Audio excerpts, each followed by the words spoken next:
அரிசி போடுறாங்க அதனால அப்புறம் யார் ஓட்டுக்கான்னு பார்க்காம சொல்லி யார் ஓட்டுக்காங்க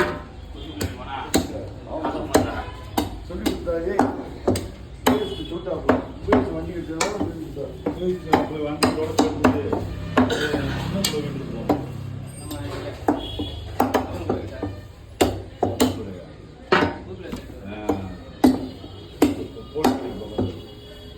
போய் உபயோகிச்ச சாய் வாங்கி கார் அடிச்சுட்டு இவருக்கு போன் போடுது